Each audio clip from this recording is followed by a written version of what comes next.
Bayangkan orang yang biasa bersama-sama, kemudian akhirnya berpisah karena satu di penjara, kemudian kembali lagi tapi menggugat. Itu merupakan suatu perubahan yang mendadak. Ya, pada hari itu kan perubahannya mendadak, baru dapat putusan. Biasanya perubahan itu membuat orang masih agak kaget lah, apa yang harus dilakukan, apa yang harus dikatakan. Jadi mungkin dia lebih bersikap diam sementara. Sebetulnya ini kan walaupun putusannya dan itu dia harapkan, tapi jika putusannya mendadak terjadi, maka untuk sebagian orang akan cukup kaget.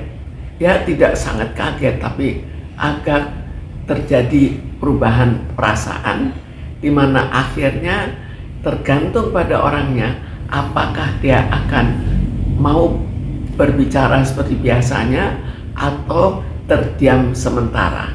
Tapi kalaupun terdiam, biasanya bukan seterusnya, tapi sifatnya sementara saja. Memang mungkin depan sebagian manusia, sebagian kawan-kawan juga akan terdiam hanya untuk sementara karena baru merenungkan apa yang akan terjadi berikutnya. Jelas untuk anaknya dia juga berpikir, tapi sekarang pemikirannya itu sampai seberapa jauh kan sudah dipertimbangkan semuanya. Jadi sifatnya untuk diam atau mengurangi pembicaraan biasanya bersikap sementara saja.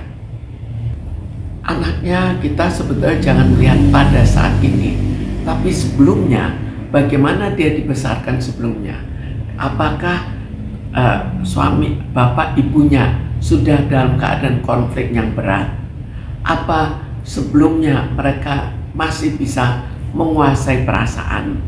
Kalau sudah dalam keadaan konflik berat dan konflik itu diucapkan di depan anak, maka ini sesuatu yang berakibat pada jiwa anak itu. Lihatkan ke anak dan betul-betul bisa mengendalikan perasaannya di depan anak, maka pengaruhnya relatif kecil.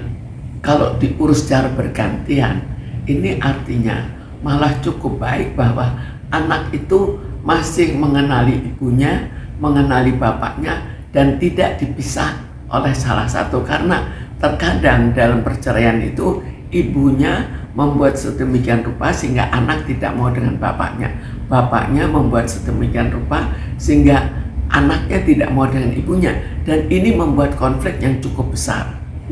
Untuk saat ini memang itulah keputusan terbaik. Sebetulnya memang biasanya selalu kalau anak itu di bawah umur dikembalikan untuk diasuh oleh ibunya, namun tetap ada hak ayahnya untuk akhirnya bertemu dan mengasuh anaknya.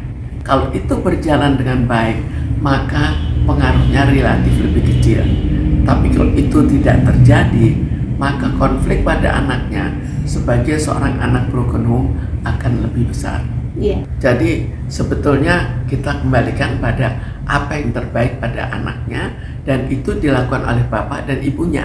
Jadi bapak dan ibunya walaupun pada keadaan yang berbeda, jadi pada saat bisa diasuh oleh ibunya, pada saat diasuh oleh bapaknya, mereka tetap menyayangi anaknya, tidak menghasut anaknya, dan tetap memberikan perhatian dan pendekatan pada anak supaya anak bisa mengerti bukan terhadap situasi ayah dan ibunya, tapi juga mengerti tentang lingkungan di luar. Jadi bagaimana mempersiapkan anaknya menghadapi tantangan di kemudian hari dengan kawan-kawan lain maupun di sekolah.